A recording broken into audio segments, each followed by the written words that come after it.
Hello everybody, Deceptive Mango here, and today I'm going to talk about my favorite games.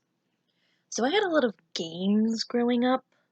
I was kind of like a spoiled child in that I think the deal was that if I got like, I don't know, 5 golden stars on a report card every week, I would get like 2 new games. And I didn't really like work to get those stars. I would just fucking, I don't know. I got gold stars literally just for sitting there and being quiet because the rest of the kids would like screech loudly and run around and cause havoc, and I would just sit there and draw. And so I didn't really work to get those stars. So basically, I got a lot of games growing up. But I had a couple of favorite games, and today I would like to talk about my favorite games. Not all of them, because I have like an entire list of favorite games. I have so many favorite games that I wouldn't be able to remember all of them off the top of my head. So I'm only going to do like my 3 favorite games. And I've written them down, even though I don't need to like remember what they are, because I remember what they are very clearly, especially the first two. So, my all-time favorite game ever is Neopets: The Darkest Fairy for PS2. I think this is one of the first games I actually got, and I took it home, and, I played it, and I played it, and played it, and played it, and that was when I was, like, I don't know, 8, and I'm 20 now, and it is still my favorite game of all time, and I've probably played it hundreds of times, except I think I've only beaten it, like, 4 times in my life, maybe less, maybe 3 times. I don't know. There's like a segment at the end.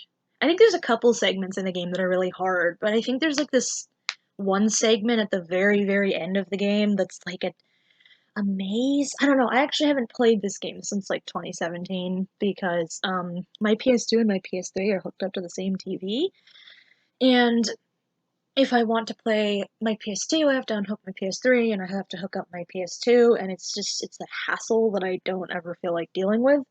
Also, because the TV in our living room is like on the other side of the room, and my PS2 controller is wired, and I don't.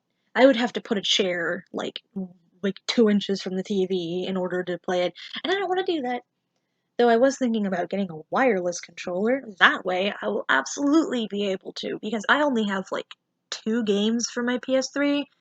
The basic plot of that game is there's a farm boy named Tormund, or Tor as we call him lovingly, and he doesn't want to be a farm boy. So he convinces his parents to let him become a knight, and then the villain of the game, the Darkest Fairy, wreaks some fucking havoc, causes some shit, and it's a very basic, I guess, storyline. Yeah, it's a really basic storyline of protagonist leaves home, does good, villain exists, protagonist, I don't know, gets a friend, and then like defeats villain. The speed paint you're actually seeing in the background is of one of the antagonists. He doesn't like have a lot of time in the game, but he's one of the. He's like, I think he's like the second main antagonist, and he's called the Gallard Assassin. I don't know if I said Gallert correctly. I think someone said like Gaylert or something. I don't know. Gaylert, Gaylert, Gaylert.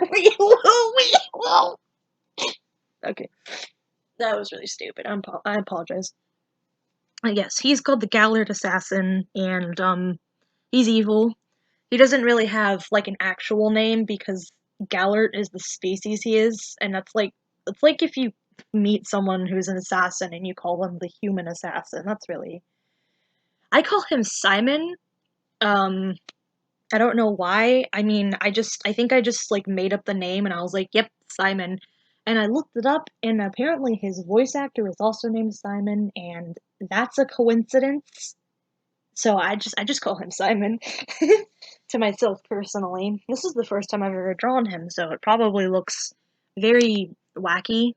Um, I don't know. I don't know what point in the speed paint we're at. We're probably like halfway through.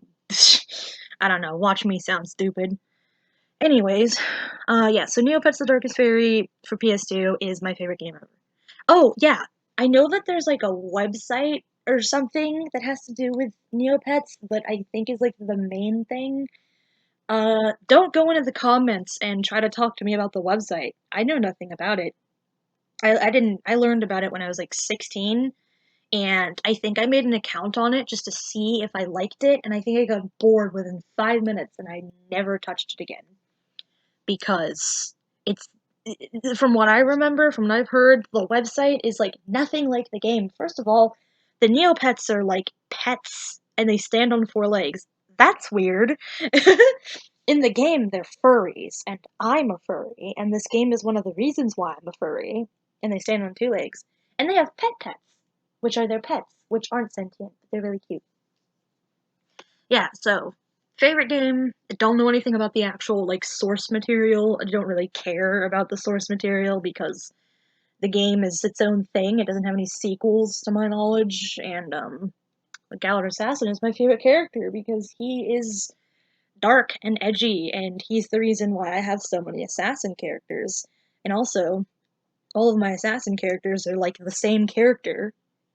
Even like design wise, a lot of them look really similar, and they're all like fairly cheap copies of this motherfucker.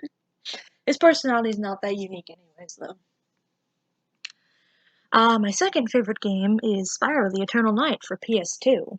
It is not a standalone game, if you know anything about, like, Spyro in general. It is the second game in a trilogy, which is the Legend of Spyro trilogy, which is my favorite game trilogy out there.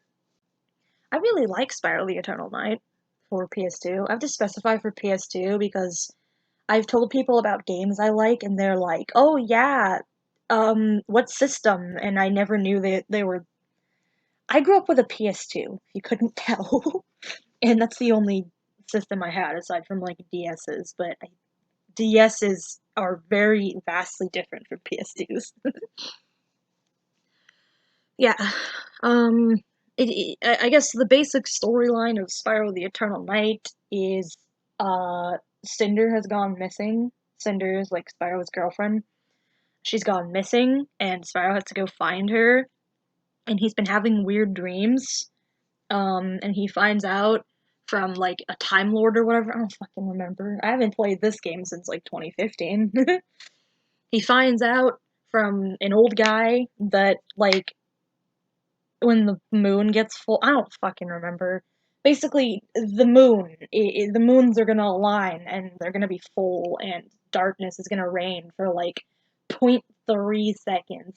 It literally only lasts for like 30 seconds, I swear to God. But in that point in time, the villain, the main villain of the entire trilogy, Malefor, the Dark Master, can like break free or something, and like the Ape King, who is like the second main villain of the series, he can like wreak havoc, and I guess the souls from like the Well of Souls come out. I don't know.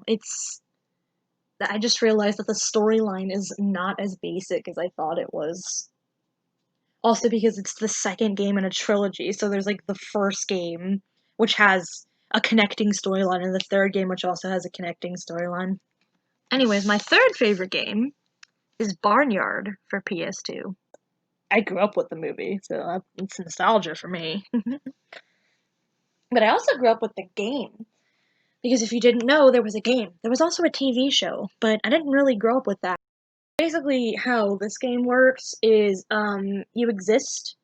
It's basically a Euro See Here type game where you play as like a totally new character, except you get to name the character and customize the character. So you literally get to make a Barnyard OC and play as your Barnyard OC. I don't really remember. I don't really know what the storyline of the game is. You just kind of like exist. You unlock like new areas, and I believe that like in order to unlock new areas and to progress the game, there are like golf. Is it golf? Watch me be wrong, and it's not golf. I think it's golf.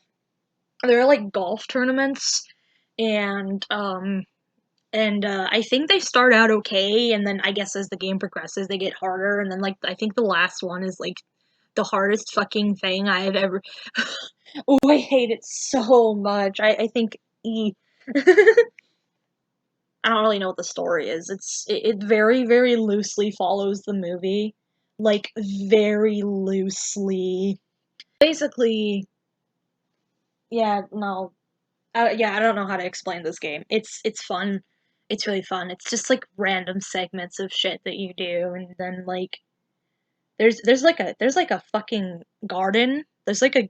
Can I tell you something? There's like a garden, and you can like go in the garden, and you can like eat everything in the garden, and it doesn't affect you. There's like no fucking reason why you can do this, but there's just a garden you can go into, and you can just eat all the strawberries, eat all the carrots, eat all the cabbages. I really don't remember if there's a point to this. Maybe there was. I don't know. What I remember is that you can go into you can eat shit in this game, basically is what I'm saying. And what I would do, see, what I would do is I would get to like a certain point in the game. I would get to like the very last battle, like right before you have the last battle where you like shoot coyotes with tomatoes or something. And then I would just not do the last battle, and then I would just run around the game map doing whatever. I basically roleplayed with myself. I did this in literally all of my games, by the way. It didn't matter what game it was. It didn't matter how many like restrictions on the world there was. I did this with all games where I would like beat the game once or whatever, and then, or if I couldn't, I would just give up. Sometimes I'd never, I'd beat that game, but sometimes I couldn't. Sometimes there were games that I just could never beat.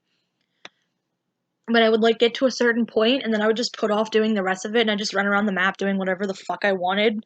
It didn't help that there was a day and night system. It didn't help that during the night system, the fucking barn would become a party house. Like it happens in the movie, which is really cool, but it's a really big part of the game. Actually, it was a really big part of the game to me. I don't know if it's actually a big part of the game. Actually, now that I think about it, I think you can actually like ignore it. I don't fucking know. All like what I'm trying to say is I roleplayed with myself in this game a lot, all the fucking time. Like literally that's all I would do like all day. Wouldn't even play like the actual game, wouldn't do the story, wouldn't progress anything. I would just take my fucking Barnyard OC fat ass and run around the goddamn fucking. I'd have it like in the morning where I'd go like get cherries or whatever. I think you can eat the cherries and like the nuts or whatever. And then you'd go into the fucking garden. I'd like sit in like this abandoned fucking mill or whatever. And then at night I'd like go fucking party, play pool in the goddamn. God, that game was so much fun. I'm sorry. I'm trying to like not gush about the memories I have with that game. It's so much fun. I want to play it again. I think my copy of the game is scratched and can't play, so I plan on getting a like wireless PS2 controller. And then I can, yeah. How long is this recording? Ooh. I've been recording for 27 minutes. I should stop recording now. Oh my god. Oh my god, I've been recording for 27 minutes. Okay, I've talked about my 3 favorite games, so that's all I'm gonna talk about for now. Goodbye, guys. Yeah, and the mango is out. Woo!